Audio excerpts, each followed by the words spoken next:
Maman, c'est ce que nous faisons. Mais nous ne le faisons pas brutalement. Donc, mes frères, c'est un peu ça dans l'ensemble. Gloire à Dieu. Amen. Je parle? Bien sûr. Sous l'inspiration de la grâce, bien sûr. On est là pour s'édifier les uns les autres. Vraiment, je rends grâce au Seigneur pour ce grand témoignage et pour ce que le Seigneur est en train de faire dans les églises du Maroc. Il y a juste un encouragement ou une exhortation que je vais nous donner. C'est que lorsqu'on rencontre le Seigneur nous amène à le connaître.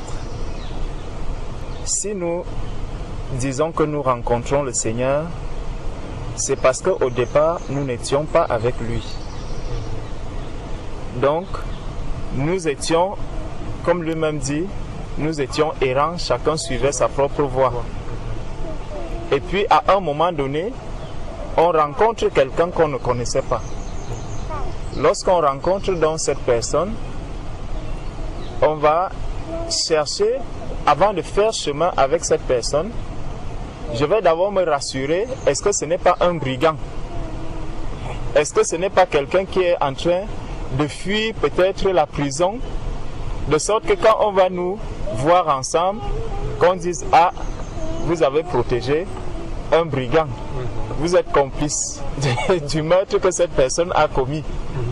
Et forcément, par la suite, vous vous retrouvez tous au tribunal, vous allez vous retrouver dans une situation où toi-même tu te demanderas, mais qu'est-ce qui m'a même amené à rencontrer cet homme? Si j'avais su, si j'avais été un tout petit peu vigilant pour chercher à savoir vraiment qui est cet homme avant de faire chemin avec lui, j'aurais évité toutes ces tracasseries. Donc c'est exactement comme ça que les choses se passent avec le Seigneur. Lorsque nous rencontrons Jésus-Christ, on se place au-devant de lui. Il a des choses qu'il nous apporte. Il a des choses qu'il nous dit. Bon, voilà, mon fils, tu avais ton chemin à toi. Mais moi, pour suivre le chemin que je suis, parce que Jésus nous a dit, je suis le chemin, la vérité et la vie. Donc, pour suivre le chemin que je suis, il y a des choses qu'il va falloir abandonner. Tu vois, il y a des choses qu'il va falloir abandonner. Et pour abandonner ces choses, il faudrait qu'il te dise clairement, voici telle chose, il faut l'abandonner. Voici ceci, il faut l'abandonner. Voici ceci, il faut l'abandonner. Sinon, tu vas te retrouver dans une confusion totale où tu auras beaucoup de, comment on peut dire, des connaissances qui viennent d'à gauche. Quelqu'un va te dire, ah, ce Jésus-là, il est comme ça. Tel autre te dit, ah, ce Jésus-là, il est comme ça. Tel autre te dit, ah, ce Jésus-là, il est comme ça.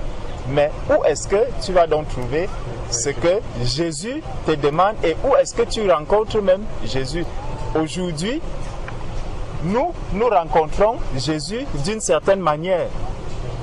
Lorsque Pierre avait rencontré Jésus, ou lorsque Jésus est allé vers Pierre, il y a une rencontre physique qui a été faite. Jésus a rencontré physiquement Pierre, Jésus a rencontré tous ceux avec qui il marchait, tous ceux avec qui il a vécu étant sur cette terre, il les a rencontrés physiquement. Et dans Jean 4, lorsqu'il rencontre la Samaritaine, il prépare déjà ceux qui vont le rencontrer à ne plus s'attendre à le rencontrer physiquement, mais à le rencontrer spirituellement. Amen. Tu vois, c'est pour ça qu'il dit à la Samaritaine dans Jean 4, Dieu est esprit et il faut que ceux qui l'adorent, l'adorent en esprit et en vérité. Et il dit, c'est les véritables adorateurs qu'il recherche. Amen. Tu vois un peu. Amen. Donc, l'homme qui s'approche du Seigneur aujourd'hui ne doit plus s'attendre à rencontrer un Jésus physiquement, si ce n'est au travers d'un autre disciple. Donc si je veux voir Jésus physiquement, il faudrait que je regarde le frère William. Et c'est pour ça que nous aussi qui sommes les représentants de Christ sur la terre, nous devons faire attention à la manière dont nous marchons, au témoignage que nous donnons à tous ceux qui sont autour de nous. Nous devons forcément être différents. Parce que Jésus sur la terre était totalement différent de tout ce qui était avec lui. Tu vois, au point où il a appelé les disciples, il a appelé tous ceux qui marchaient avec lui, mais on voyait toujours la différence entre Jésus et Pierre. On voyait la différence entre Jésus et Jacques, tout ce qui était autour de lui. Il y avait une différence parce que Jésus, il était pleinement 100% esprit. Tu vois un peu? Tandis que les autres, ayant la chair en eux, mais ayant l'esprit à côté d'eux. Tu vois un peu? Et ça changeait tout. Tu as l'esprit à côté de toi, mais quand tu marches, l'esprit est là, il te guide, il te conduit parce que c'est lui la lumière. Mais à chaque fois, il faut qu'il veille, que lui, il veille sur toi. C'est pour ça que continuellement, il veillait sur Pierre. Quand il voyait que Pierre était dans un état, il disait, loin de moi, Satan. Tes pensées ne sont que des pensées d'homme. Il les ramène sur le droit chemin. Tu vois un peu? Donc, ça montre vraiment comment est-ce que le Seigneur avance avec ses enfants. Comment est-ce que le Seigneur avance avec ceux qui le cherchent. Parce qu'il a dit, je me laisse trouver par celui qui me cherche.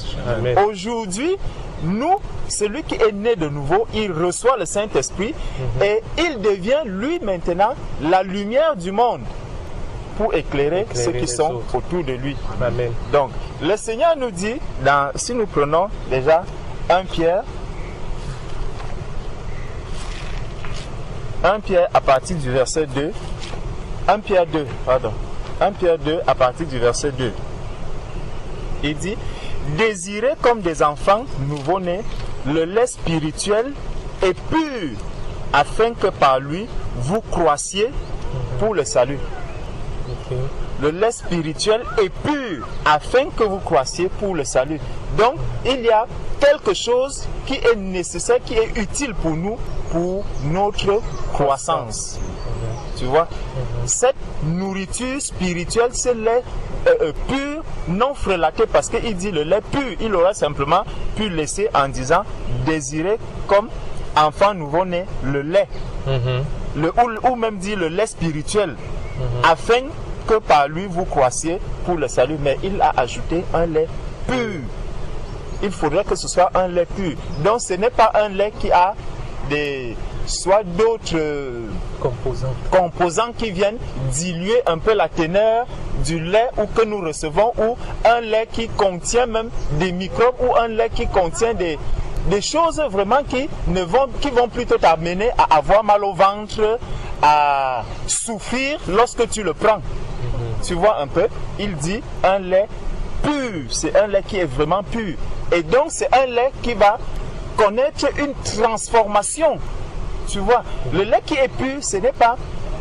Quand on regarde un peu dans le monde aujourd'hui, la maman, lorsqu'une femme tombe enceinte, avant que le lait n'arrive, le sein de la femme n'a que il est vide.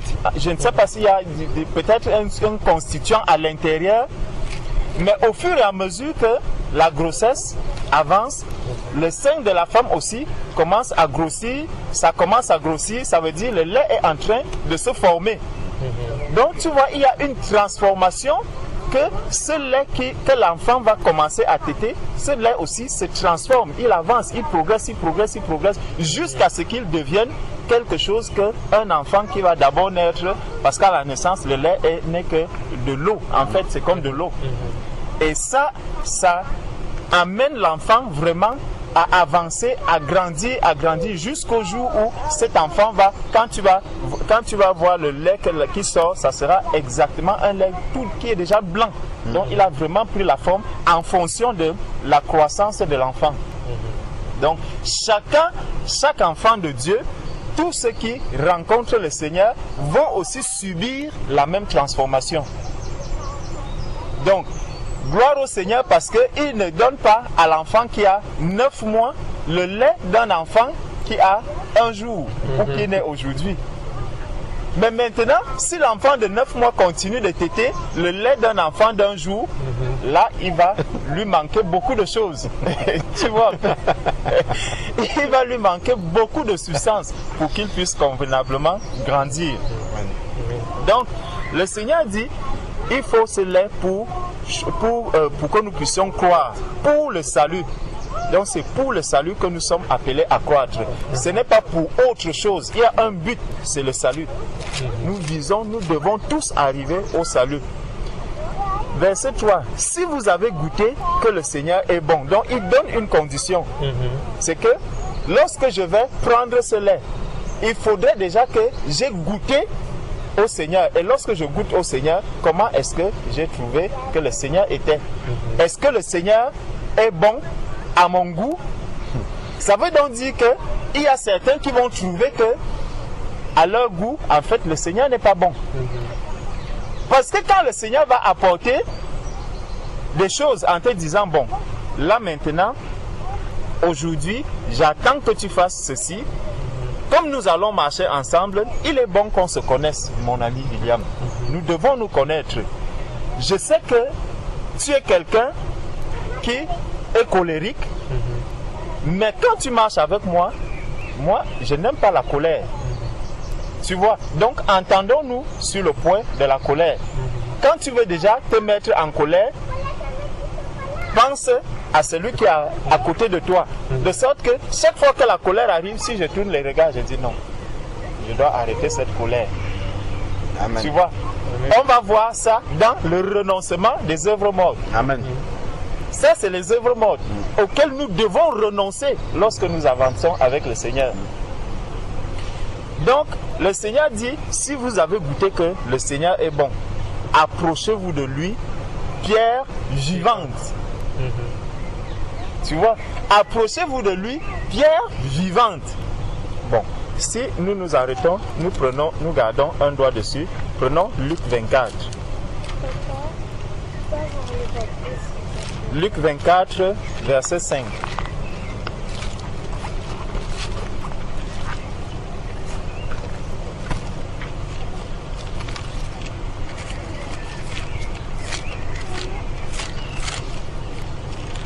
Dans Luc, chapitre 24, au verset 5. Ici, on nous parle de la résurrection de Jésus. Donc, il y a...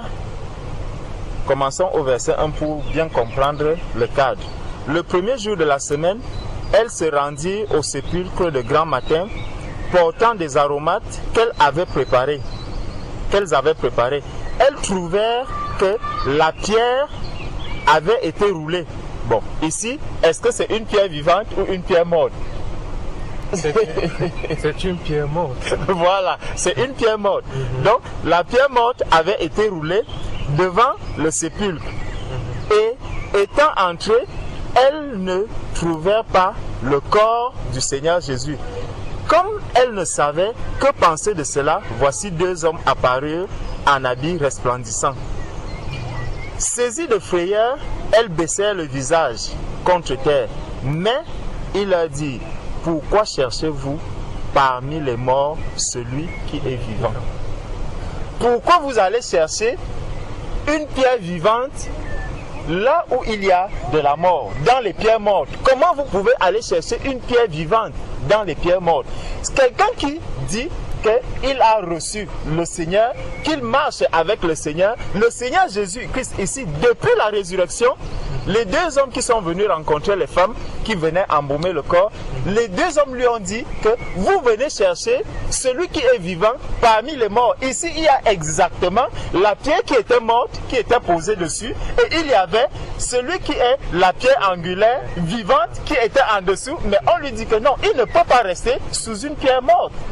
Puisqu'il est vivant. Puisqu'il est vivant. Amen. Amen. Donc, si je me retrouve dans un endroit, on a bâti une maison, parce que le sable, c'est de la pierre, le ciment, c'est de la pierre, tout ça, c'est des pierres mortes.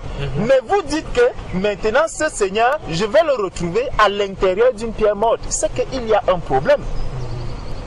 Tu vois un peu? On va chercher Jésus-Christ dans une tombe avec la tombe a été faite, posée dessus une pierre morte, mais on cherche un vivant en dessous d'une pierre morte. C'est qu'il y a quelque chose qui ne fonctionne pas aujourd'hui dans le corps du Christ. Des êtres humains reçoivent le Seigneur, mais on continue de les chercher à l'intérieur des pierres mortes. Nous recherchons celui qui est vivant parmi les morts. Pourquoi est-ce qu'on va le chercher parmi les morts? C'est parce que nous ne voulons pas, en fait, accepter, parce que ça, c'est que les personnes n'ont pas encore compris ce que Christ avait dit depuis, que je vais mourir, mais je vais ressusciter. Donc, beaucoup s'arrêtent encore au niveau où ils disent Jésus-Christ est mort. Jésus-Christ est mort. Et c'est pour ça qu'on va le voir encore sur des croix. On va voir un Jésus sur la croix, le bout de bois est là, et vous voyez quelqu'un qui est dessus. Mais le comble, c'est que même en regardant cette image, ce n'est pas le vrai Jésus qui est là-dessus, mais c'est quelqu'un d'autre, c'est une image qu'on a fait de Jésus, qu'on a laissé sur la croix. Donc on a Jésus-Christ en image, mais on n'a pas Jésus dans la réalité. Tu vois un peu? Donc, on n'a pas Jésus dans la réalité. C'est pour ça qu'on prend maintenant une image, on taille, on dit, voilà c'est Jésus. Ça montre que ces personnes qui mettent Jésus sur une croix en bois, ces personnes sont vraiment dans l'image, ils sont dans l'ombre du véritable Jésus, qu'ils n'ont pas encore rencontré véritablement. Amen. Gloire à Dieu, gloire à Dieu. Donc, le Seigneur nous conduit donc, nous amène donc à comprendre que nous devons chercher le véritable Jésus-Christ. C'est ce que les deux hommes sont venus dire à une femme, que non, il faut chercher le véritable Jésus-Christ. Nous devons être dans le véritable en Christ et non pas être dans une image de Jésus-Christ. Beaucoup sont restés dans l'image de Jésus-Christ au lieu d'entrer en Jésus-Christ. Ils veulent chercher l'image de Jésus-Christ. Non. Si tu cherches une image, ça veut dire qu'aujourd'hui, par exemple, dans ta maison au Maroc, on va voir la photo de William. Mais cette photo ne peut absolument rien apporter. Si quelqu'un arrive et dit, vraiment, il parle à la photo William, est-ce que tu peux me donner un peu d'argent aujourd'hui? Cette photo ne va rien lui apporter. Tu vois, si demain la personne revient, elle trouve de l'argent en dessous de cette photo. Ça veut dire deux choses. Soit c'est le malin qui a posé cet argent pour amener la personne à croire que William est une photo. Soit alors c'est un autre être humain qui a eu pitié de toi et qui a compris que tu étais vraiment perdu. Il va dire, celui-ci, il a un problème. Quand il agit de cette manière, il n'est pas normal. Il faut quand même que je puisse exaucer à sa demande. Il vient, il pose l'argent et la personne vient prendre. Tu vois, donc c'est l'état de toutes ces personnes qui continuent à chercher un Jésus qui est dans l'image, encore que même cette image, c'est une fausse image même, qui est sur ces croix. Donc c'était qu'une parenthèse. Donc la personne vient donc leur dire que pourquoi cherchez-vous parmi les morts celui qui est vivant? Il n'est point ici. Il n'est point ici, mais il est ressuscité. Tu vois, Jésus n'est pas dans ces endroits où les hommes vont s'accroupir en dessous des pierres. Jésus n'est pas là-dedans. Il est ressuscité. Et il leur rappelle, souvenez-vous de quelle manière il vous a parlé lorsqu'il était encore en Galilée. Donc il leur avait dit, Jésus a dit aux hommes que quelle maison est-ce que vous pouvez me bâtir? Depuis Salomon, depuis David, le Seigneur Dieu leur avait déjà dit, vous ne pouvez pas me bâtir une maison.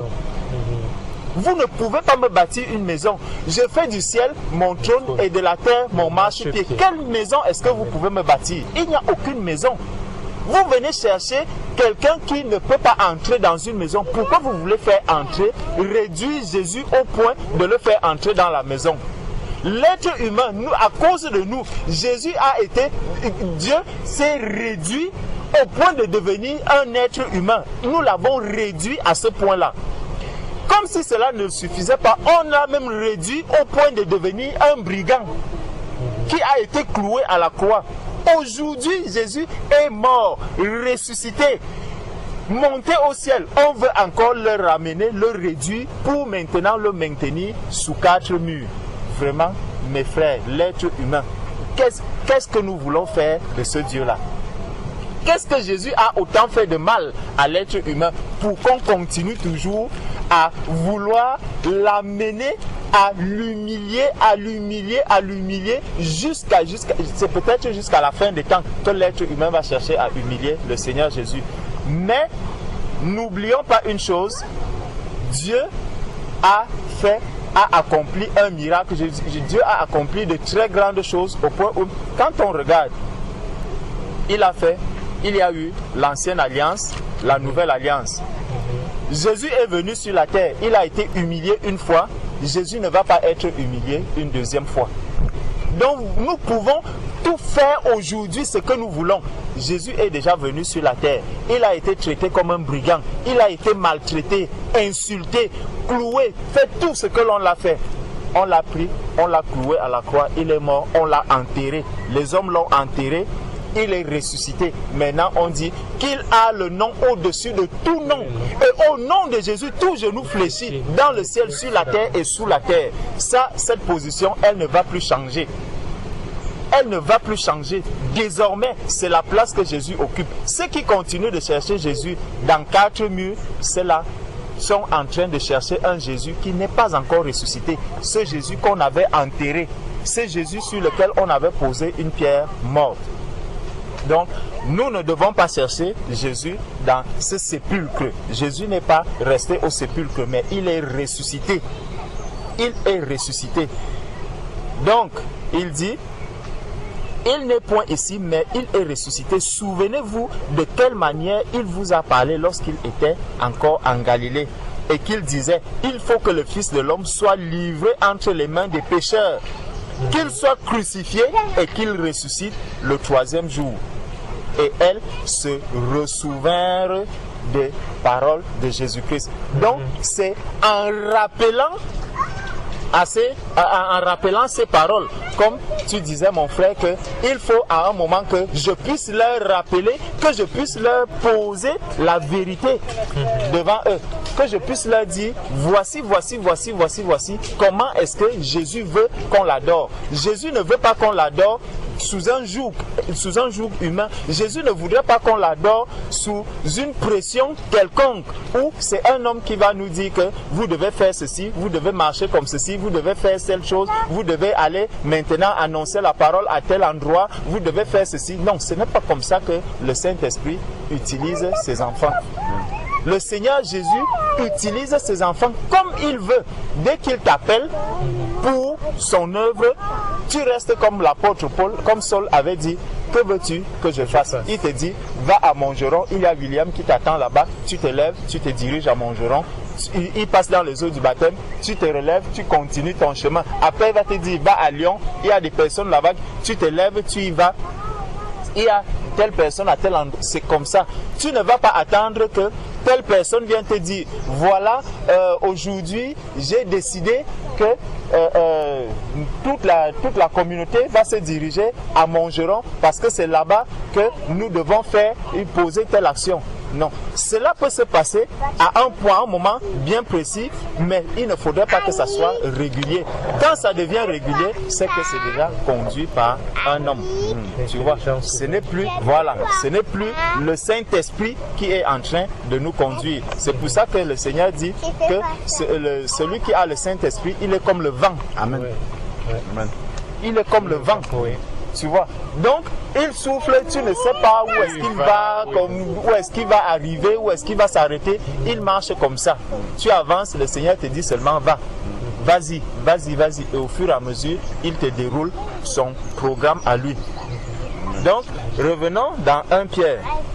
1 Pierre 2 où nous étions. 1 Pierre 2 où nous étions au verset 4. Il disait, approchez-vous de lui, pierre vivante, rejetée par les hommes, mais choisie et précieuse devant Dieu. Donc, les pierres vivantes dont il s'agit ici, la première chose, c'est qu'elles vont être rejetées par les hommes. Si tu vois que tous les hommes t'acceptent, là, il y a déjà un problème. Même les pierres mortes, parce qu'il y a deux sortes de pierres. Les pierres vivantes, là on peut considérer la pierre qui était posée sur le tombeau de Jésus, c'est vraiment une pierre morte, c'est la matière. Mais quand on parle ici de pierres vivantes, c'est des êtres humains qui sont rachetés par le Seigneur, qui ont accepté Christ comme Seigneur et Sauveur. Les autres donc, qui ne l'ont pas encore accepté, sont des pierres mortes. Tu vois, elles sont des pierres mortes. Imagine-toi donc une pierre vivante qui est sous la domination, par exemple, d'un franc-maçon ou d'un rosicrucien, qui est une pierre morte. Et c'est cette pierre morte qui agit maintenant sur toi. Tu vois, c'est pour ça que le fardeau est très très lourd. Il faut que la personne, regarde un peu, je suis assis et une pierre tombe du ciel. Si elle pose, ça c'est une pierre morte, effectivement, qui va tomber sur ma tête. Ça c'est pour chercher ma mort. Tu vois un peu, elle va chercher ma mort. Parce que de la même manière, ces personnes qui n'ont pas accepté le Seigneur ou qui n'ont pas encore connu le véritable, lorsqu'elles sont sous la tête, c'est pour ça que des personnes en dessous, vous voyez, des personnes gémissent à l'intérieur. Tu peux être dans ce système-là, même pour donner les offrandes. Je t'assure, ce n'est pas de gaieté de cœur que ces personnes font, donnent ces offrandes. C'est pas librement. Ce n'est pas librement. Ils prennent cela vraiment comme un fardeau, comme si c'est très lourd, c'est quelque chose qui leur pèse. Vraiment. Mais ils sont obligés de le faire. Même les dîmes. Consulter 10 personnes à l'intérieur, tu lui demandes, est-ce que tu donnes la dîme vraiment avec joie dans le cœur? Il va te dire, c'est Dieu qui me demande de le faire. Bien sûr. Tu vois un peu? C'est Dieu. Donc tu le fais par contrainte. Mais par contre, si tu sors de ce système, et ça c'est pourquoi? C'est parce qu'il y a une pierre morte qui est posée dessus et qui te fait souffrir, en fait, qui te fait gémir. Si tu sors de ce milieu, si tu donnais une dîme, par exemple, de 20-30 euros, à l'extérieur, tu sors de ce système, tu te retrouves à l'extérieur, quand tu seras en train de donner 100 euros comme ça à un bien-aimé ou à quelqu'un qui souffre, je t'assure, tu auras une joie immense. Amen. Amen. Pourquoi? Amen. Parce qu'il n'y a plus une pierre lourde qui pèse là sur toi. Tu n'as plus un autre fardeau qui est dessus. Tu es totalement libéré et tu le fais avec joie, Amen. sans contrainte. Amen. Donc ce qu'on dit à l'intérieur là, que donner avec joie sans contrainte, c'est faux. Ce n'est que la lettre, c'est faux. Il y a un joug, il y a un poids qui pèse sur ces personnes. Et ces personnes ne peuvent pas donner, faire de libéralité avec simplicité de cœur, avec joie. Si on doit rappeler le commandement, c'est qu'il y a un problème d'ailleurs. Voilà. Si on doit te rappeler que c'est avec joie que tu dois le faire, c'est qu'il y a un On problème. dit souvent dans le monde, chez les hommes, qu'il y a une épée de Damoclès sur la tête des gens. C'est pour ça qu'ils font les choses par contrainte. Ils sont. Il faut que je donne. Voilà. Il faut que je donne. Il faut. Pourtant, tu dois le faire avec vraiment une joie que tu dois comme ça quand tu te réveilles. On se lève, on se dit, mon frère, on va de quel côté aujourd'hui? C'est là-bas qu'on va. Chacun de nous sait que non, il y a quelque chose que je dois apporter. Tu as ceci, tu vas, tu prends. La personne est même surprise. Elle dit, mes frères, donc on dit, ma soeur, que Dieu te bénisse abondamment. On prie, on loue le Seigneur. Ça, c'est dans la joie. Amen. Amen. Amen. Qu'on va le faire. Ce n'est pas quelqu'un qui va te dire que William, vraiment quand tu vas rendre visite à telle soeur, achète-lui un morceau de pain ou achète-lui un morceau de savon pour aller lui donner, elle va laver ses habits. Tu sais que je vais rendre visite à ma soeur, je vais rendre visite à mon frère, donc je dois lui apporter quelque chose. Je sais que ma soeur est dans le besoin maintenant. Je vais me chercher un sac de riz, je lui apporte. Ça va lui faire beaucoup de joie. Tu vois? Donc ça, ce n'est que quand on est une pierre vivante et qu'on est libéré du poids de la pierre morte, quand on est libéré du poids de cette pierre morte, que maintenant on va agir, on va faire ce que l'on veut. Comme Jésus, lorsqu'il est ressuscité, Jésus était libre. Personne ne pouvait encore venir lui dire que tu vas faire ceci, tu vas faire cela, on va te traîner à tel endroit. Non, il n'y avait plus ce poids-là au-dessus de lui. Donc il dit, verset 5, et vous-même, comme des pierres vivantes, édifiez-vous pour former une maison spirituelle. Tu vois, pour former une maison spirituelle, plus une maison charnelle. Aujourd'hui, on continue de chercher à se rassembler pour former une maison charnelle. On se dit, bon voilà, il y a l'église à tel endroit. Toi-même, tu es l'église, mais tu dis, je vais encore à l'église. Regarde vraiment la chose. Parce que le Seigneur appelle celui qui a reçu son esprit, qu'il est l'église. Mais cette église, il dit, je vais entrer dans l'église. Ça montre vraiment qu'il y a une pierre au-dessus et une pierre à l'intérieur. L'église est au-dessus, l'église morte est au-dessus de l'église vivante. C'est dommage. Tu vois? L'église vivante demeure maintenant en dessous d'une église qui est morte. Les hommes ont donné le nom église à ce bâtiment. Pourtant, Dieu, lui, il donne église un être humain. Et l'être humain va entrer de ses propres pieds. Il va de ses propres pieds entrer sous une église que l'homme a nommée, que l'homme a dit, ça c'est l'église, et tu rentres maintenant sous cette prison. Tu vas toi-même t'enchaîner à l'intérieur. Dans ton sépulcre. Tu entres dans ton sépulcre de tes propres pieds. Et tu prends la pierre. C'est toi-même qui roule la pierre au-dessus de toi. Tu t'enfermes en dessous. Ça, c'est ce que nous sommes en train de voir aujourd'hui dans le monde. Nous étions tous comme ça. Si nous en parlons aujourd'hui, c'est parce que le Seigneur a ôté ce fardeau-là au-dessus de notre tête. Amen. Amen. Mais il faudrait que tous ceux qui sont là-dedans puissent l'entendre. Parce que le Seigneur nous dit, vous connaîtrez la vérité vous affranchira. Donc, il dit, édifiez-vous pour former une maison spirituelle, un saint sacerdoce, afin d'offrir des victimes spirituelles agréables à Dieu par Jésus-Christ. Jésus n'était pas agréable à Dieu dans la tombe, sous le tombeau. Non, c'est pour ça qu'il ne pouvait pas rester là. Il y avait un travail que Jésus devait faire. Il ne pouvait pas rester sous une pierre une pierre morte. La pierre morte ne pouvait pas permettre à Jésus de faire quoi que ce soit. C'est pour ça que cette pierre a d'abord été ôtée. La pierre a été ôtée. Il faut que les gens sortent de ces milieux, qu'ils sortent de cette église morte, qu'ils doivent sortir de là. Jésus est sorti de là pour maintenant aller dire à ses disciples que maintenant vous avez une mission que vous pouvez faire. Il y a des choses que le Seigneur veut accomplir dans le monde. Quand on voit toutes les souffrances, quand on voit toute la misère, quand on voit la manière dont le monde se comporte aujourd'hui, et des personnes qui cherchent véritablement le Seigneur, qui ont même le cœur disposé pour servir le Seigneur, mais qui sont à l'intérieur de cette pierre qui est morte, elles ne peuvent pas agir. Elles ne peuvent pas faire le travail. C'est pour ça que Jésus ne pouvait pas rester sous le tombeau. Il ne pouvait pas. La pierre pesait tellement, la pierre l'empêchait de faire quoi que ce soit. C'est pour ça que la pierre a d'abord été enlevée. Il faut que l'être humain puisse ôter cette pierre qui est au-dessus de lui. Ces 4 murs, que ces 4 murs tombent d'abord. C'est pour ça que Jésus va dire à ses disciples en montrant justement un temple, en leur disant que ce temple va être détruit et en 3 jours je le rebâtirai. Il faut que cela soit détruit. Il faut que tous ces murs que l'on voit, que ces murs-là tombent et que les êtres qui sont à l'intérieur puissent sortir et manifester maintenant l'œuvre de Dieu sur la terre. Amen.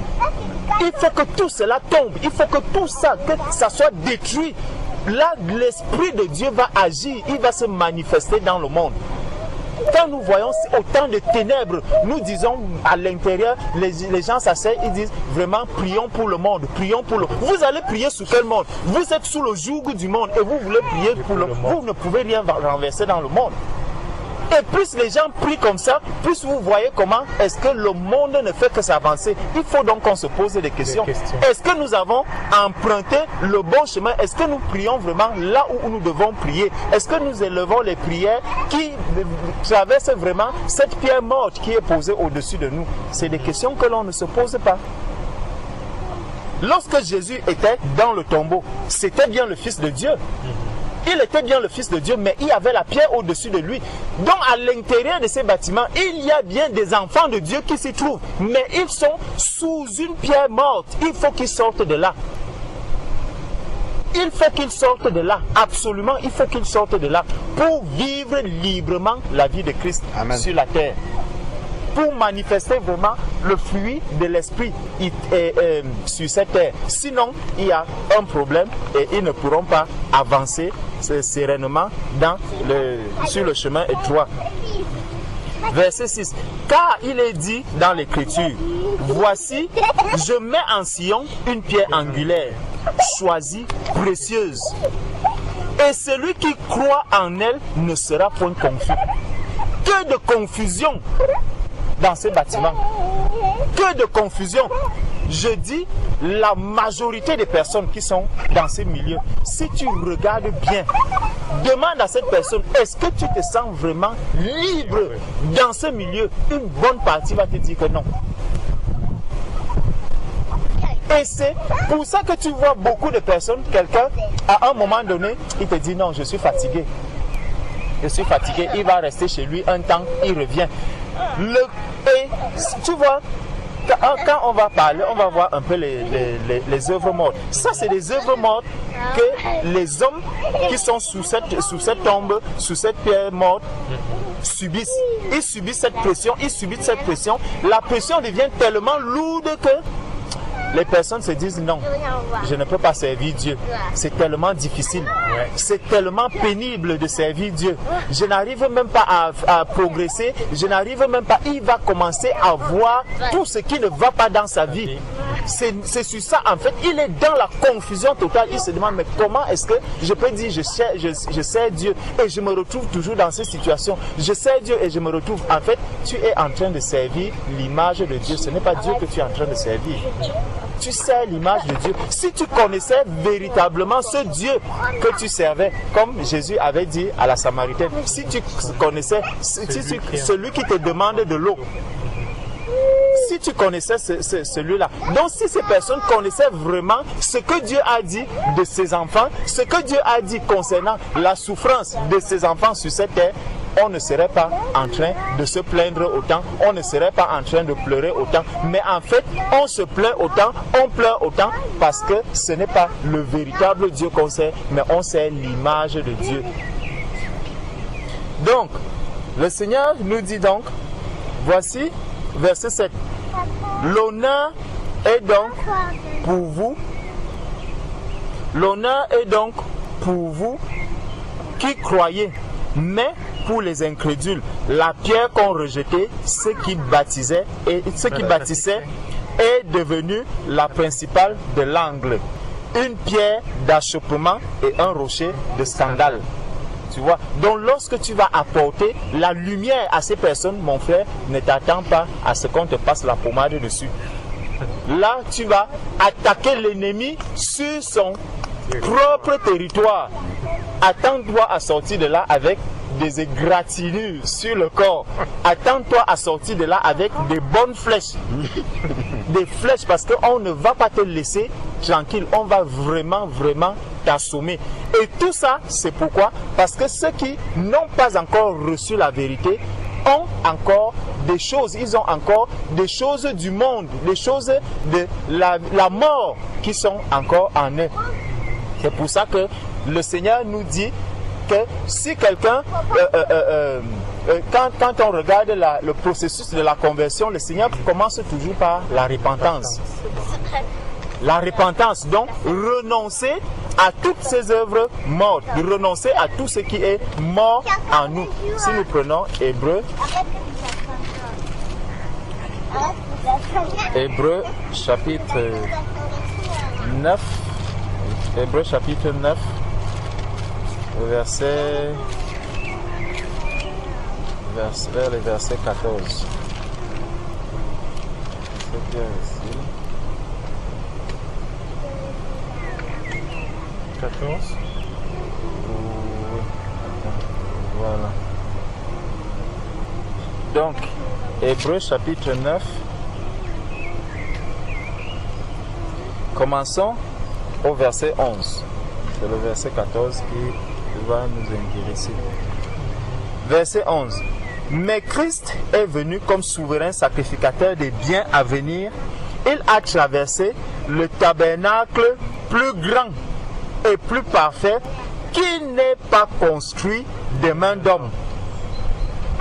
C'est-à-dire qui n'est pas de cette création. Gloire à Dieu. Tu vois mon frère. Donc ça c'est ce que le Seigneur a dit. Il dit que ce n'est pas fait, ce n'est pas avec la création des hommes. Ça, non. Et il est entré une fois pour toutes dans le lieu très saint, non avec le sang des boucs et des veaux, mais avec son propre sang, ayant obtenu une rédemption éternelle. Car si le sang des taureaux et des boucs et la cendre d'une vache répandue sur ceux qui sont souillés sanctifie et procure la pureté de la chair, combien plus le sang de Christ, qui par un esprit éternel s'est offert lui-même sans tache à Dieu, purifiera-t-il votre conscience des œuvres mortes, afin que vous serviez le Dieu vivant. Donc tu vois que les œuvres mortes doivent d'abord être purifiées afin de servir le Dieu vivant.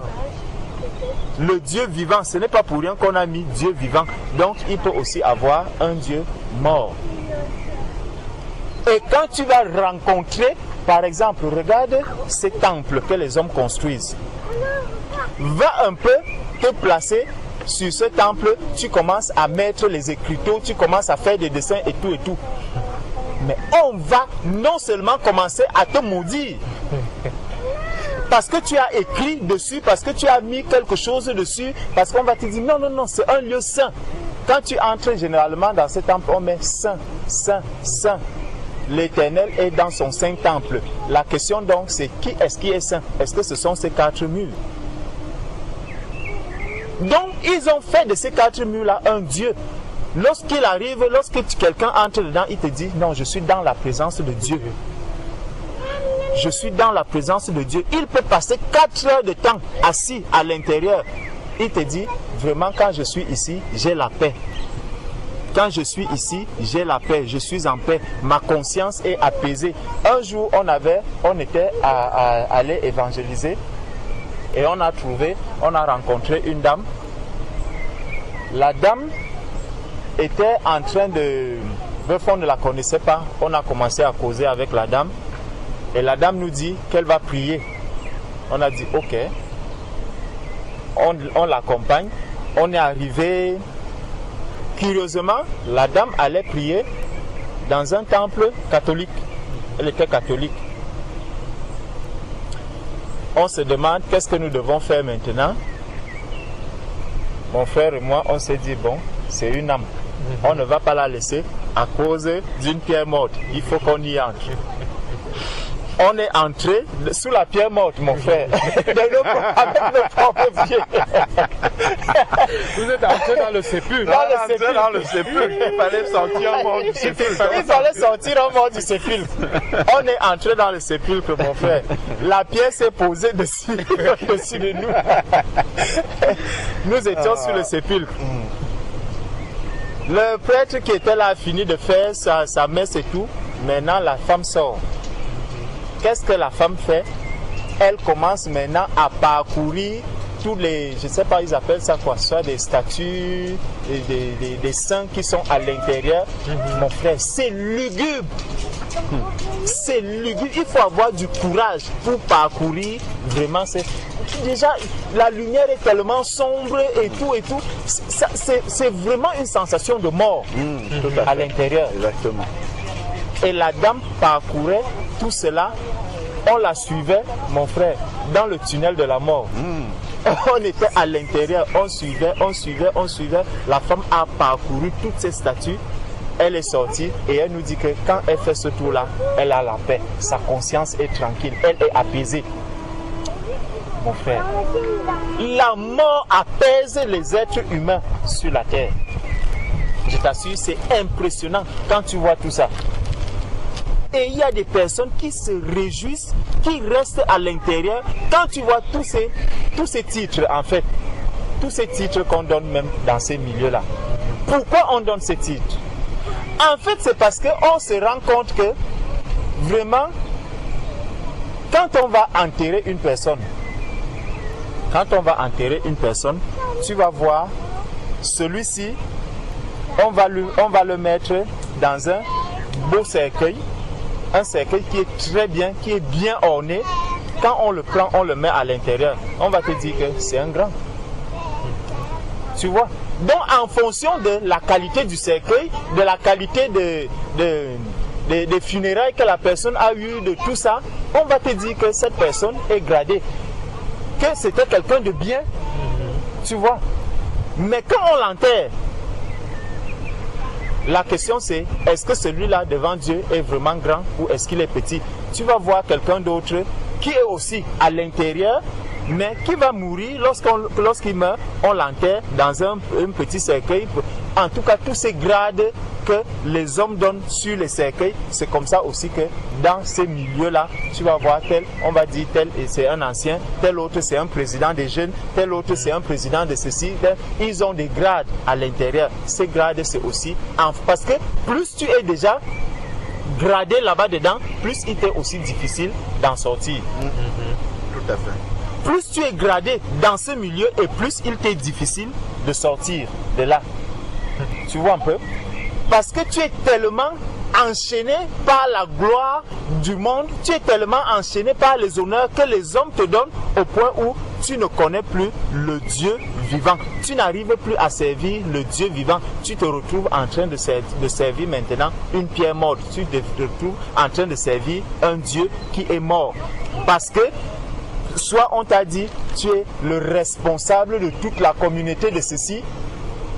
Tu dis, waouh, comment je peux quitter ce titre? Vous pouvez vraiment me dire qu'il n'y a pas Dieu ici, que ce n'est pas Dieu que je sers, que ce n'est pas Dieu chaque jour quand je me lève pour aller à tel endroit, tout ce sacrifice, est-ce que Dieu peut le trouver vain? Effectivement, Dieu peut le trouver vain. Il le trouve même vain parce que ce n'est pas lui que tu es en train de servir. Ce que tu fais, tu ne le fais pas avec joie. Tu le fais parce que tu es sous un poids. Et c'est qu'on était dans Luc 24. Luc, Hébreu 9, c'est dans Hébreu 9 qu'on était. Je suis totalement perdu. Hébreu 9, verset 11. Verset 11, voilà. On était déjà au verset 14 même. Combien plus le sang de Christ qui, par un esprit éternel, s'est offert lui-même sans tache à Dieu, purifiera-t-il votre conscience des œuvres mortes afin que vous serviez le Dieu vivant. Donc, il y a des œuvres mortes qu'il faut que le Seigneur lui-même vienne purifier. Le Seigneur va venir purifier maintenant ces œuvres mortes que nous avions, que nous avons en nous, pour que nous puissions le servir véritablement. Tant que ces œuvres mortes ne sont pas encore sorties, tant que ces œuvres mortes ne sont pas sorties de nous, nous ne pourrons pas servir. Non, justement. Nous ne pourrons pas servir le Dieu vivant. Nous allons rester toujours sous la coupe de l'ennemi, sous la coupe du malin, et nous resterons toujours esclaves. Nous allons demeurer. Attends, je cherche. Nous allons demeurer sous l'esclavage des hommes et sous l'esclavage d'un système. Nous allons demeurer sous l'esclavage d'un système. Quand on regarde donc ces œuvres mortes dont on parle, le Seigneur nous appelle, nous parle des œuvres mortes qui sont les œuvres de la chair. Quand on regarde dans le livre de Genèse, lorsque le Seigneur parle de la mort, il parle de la chair humaine. Il dit, tu es poussière, tu retourneras poussière. C'est le corps que nous avons ici. Ce corps, il va d'abord mourir parce que Dieu, lorsque le péché est arrivé, Franck, ne fais pas ça. Lorsque le péché est arrivé, Lorsque le péché est arrivé dans le monde, le Seigneur avait donné un commandement à Adam. Il lui a dit, le jour où tu mangeras de ce fruit, tu mourras. Donc, ta chair va périr, elle va rentrer à la poussière, parce que c'est de la poussière que l'homme a été tiré. Donc, toutes les œuvres de la chair que nous manifestons chaque jour, ce sont ces œuvres-là qui sont les œuvres mortes. Elles sont des œuvres mortes. Et en plus, tout ce qui va s'accumuler, qui ne vient pas, qui n'est pas conduit par l'esprit, toutes ces œuvres-là sont des œuvres mortes. Et nous devons renoncer à toutes ces œuvres mortes. Il faut que le Seigneur nous purifie de toutes ces œuvres mortes. C'est pour ça qu'au moment de la repentance, le Seigneur nous appelle à renoncer à toutes ces choses que nous étions en train de faire, à toute notre vie passée. Nous devons renoncer à tout cela. Pourquoi il dit toute la vie passée? C'est parce que par le passé, nous ne connaissions pas le Seigneur et tout ce que nous avons fait par le passé ne glorifiait pas Dieu. Donc tout ce que nous avons fait par le passé, rien n'est bon à l'intérieur. Ce n'est que des œuvres mortes. C'est une vie morte que nous avions qui nous a suivis jusque-là. Et il faudrait donc nous débarrasser de cette vie morte. Il faut qu'on se sépare de cette vie morte. Voilà pourquoi on se répand. Voilà pourquoi le Seigneur dit que nous devons d'abord nous repentir. Pierre l'a encore dit dans Acte 2 en disant, repentez-vous et que chacun de vous soit baptisé. Donc renoncez à toute votre vie passée, renoncez à tout ce qui est mort en vous. Et comme ça, nous pourrons alors venir enterrer cette mort ici. Et lorsqu'elle va être enterrée, là, la nouvelle personne, la nouvelle vie va apparaître. Donc une pierre vivante va donc sortir de là. Donc dans Galates chapitre 5, si nous prenons Galates chapitre 5,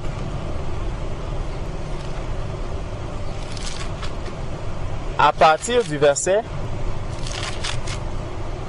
16, je dis donc, marchez selon l'esprit et vous n'accomplirez pas les désirs de la chair. Donc les œuvres de la chair, les œuvres mortes qui viennent de la chair. Et ces œuvres mortes, il y a beaucoup des œuvres de notre pensée. Lorsque ma pensée pense mal, lorsque j'ai des mauvaises pensées, tout ça c'est des œuvres mortes. Nous devons renoncer à toutes ces choses-là, à toutes ces œuvres mortes que nous avons reçues dans notre marche. Je dis donc, marchez selon l'esprit et vous n'accomplirez pas les désirs de la chair. Car la chair a des désirs contraires à ceux de l'esprit et l'esprit en a de contraires à ceux de la chair.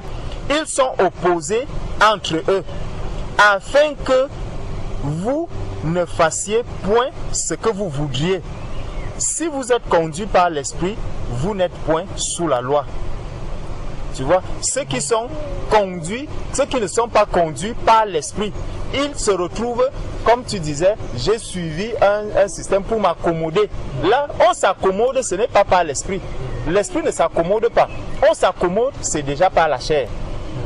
Donc c'est la chair qui va maintenant t'amener à t'accommoder à un système humain. Si vous êtes conduit par l'esprit, vous n'êtes point sous la loi.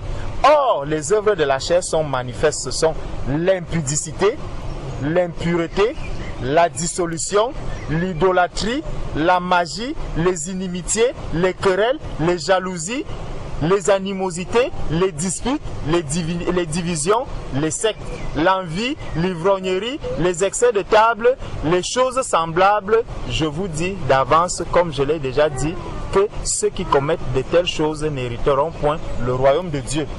Ça veut donc dire que lorsque je rencontre Jésus-Christ et que je m'engage à marcher avec Jésus, Jésus va me dire, il va d'abord me rappeler que dans les œuvres mortes, il y a l'impudicité, il y a l'impureté, il y a la dissolution. Il te demande, est-ce que tu renonces à toutes ces choses?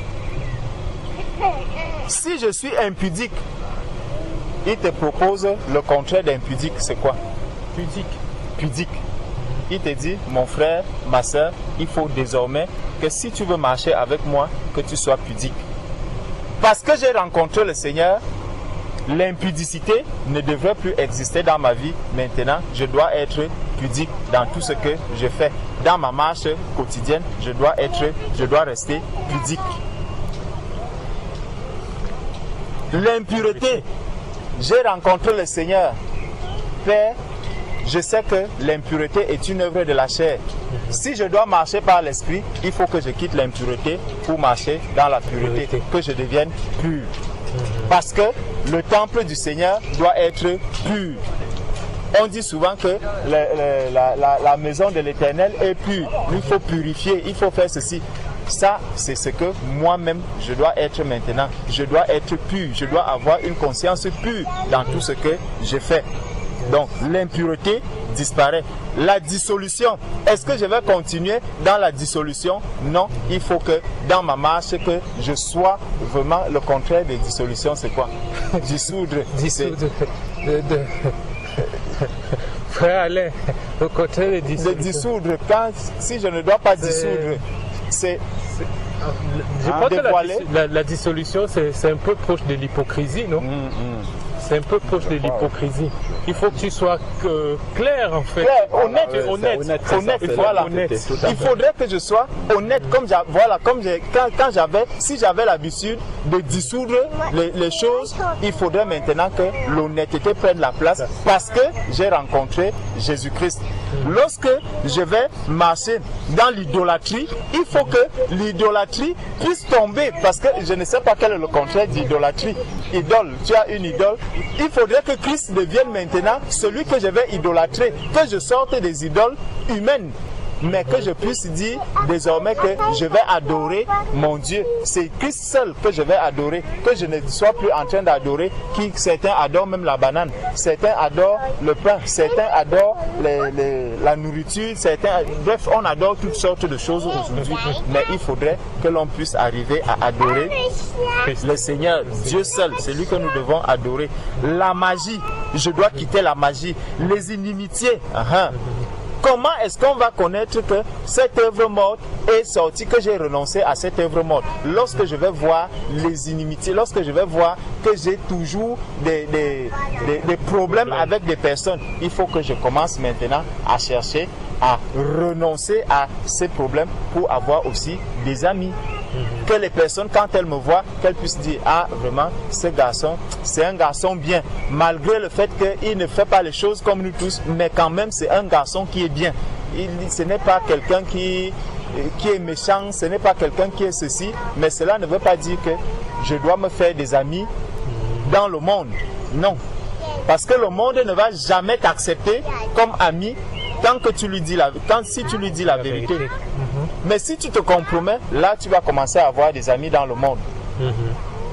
Donc, ce n'est pas de ces amis-là que le Seigneur va nous demander de faire. Parce que le Seigneur nous a dit que nous devons être en paix avec tout le monde. C'est pour ça qu'il va nous parler des querelles. Je sais que j'ai rencontré le Seigneur, je ne peux plus être quelqu'un de querelleur, mais il faudrait que je sois habité par la pensée de la paix.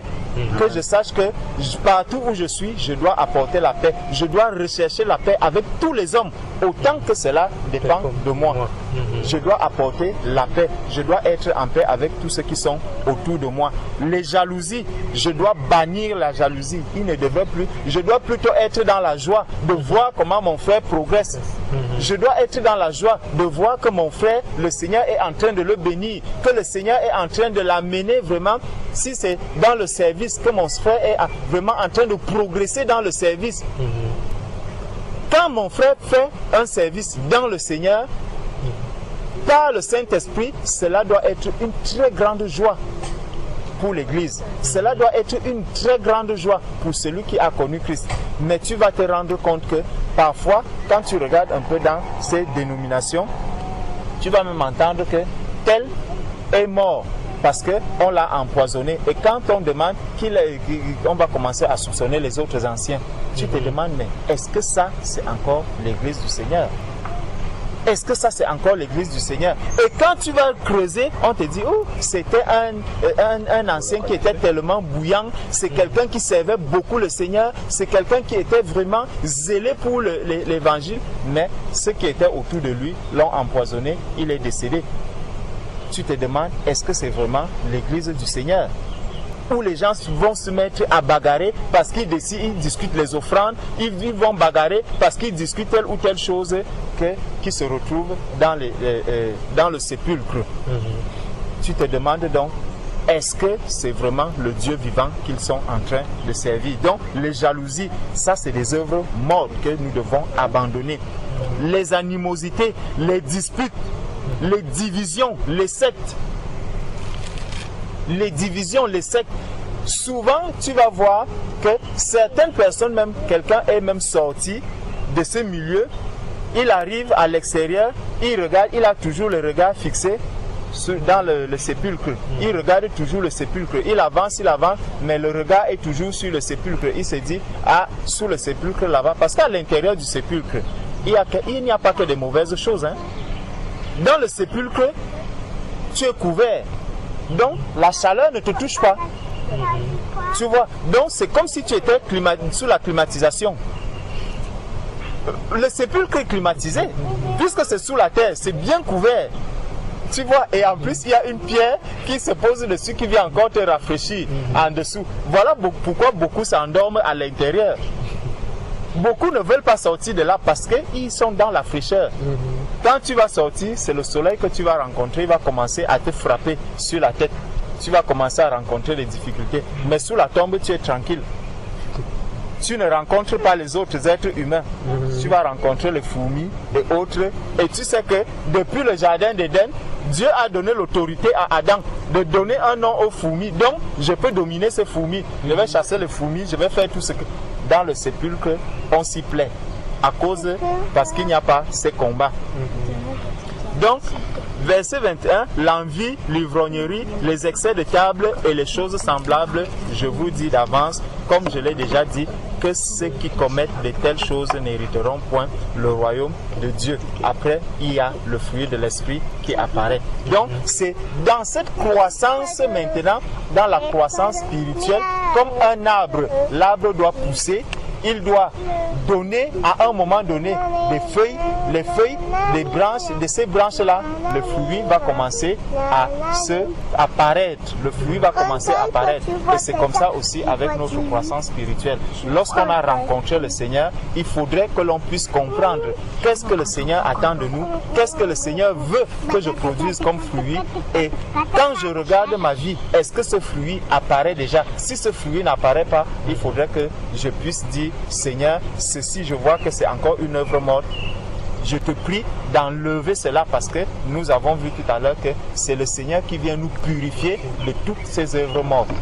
Il est juste, il est fidèle. Et lorsque tu cries à lui, mon frère, il va ôter cela. Si quelqu'un est sous le joug, sous le poids de cette pierre morte, aujourd'hui, s'il élève la voix en disant, Seigneur, j'ai entendu que je suis dans un sépulcre, je veux sortir de ce sépulcre. Jésus est sorti du tombeau, lui aussi il sortira de là. Donc, prions le Seigneur pour que vraiment ces âmes qui sont encore détenues captives puissent sortir de là et qu'elles retrouvent la vie en Jésus-Christ. Amen. Amen. Amen. Amen. Jésus qui est la parole, c'est lui qui a dit Lazare, sors. Amen. C'est par la parole de Dieu. Lazare, sort. Il y a beaucoup de Lazare qui doivent sortir. Il n'y a rien fait. Bon, on va aller vers le.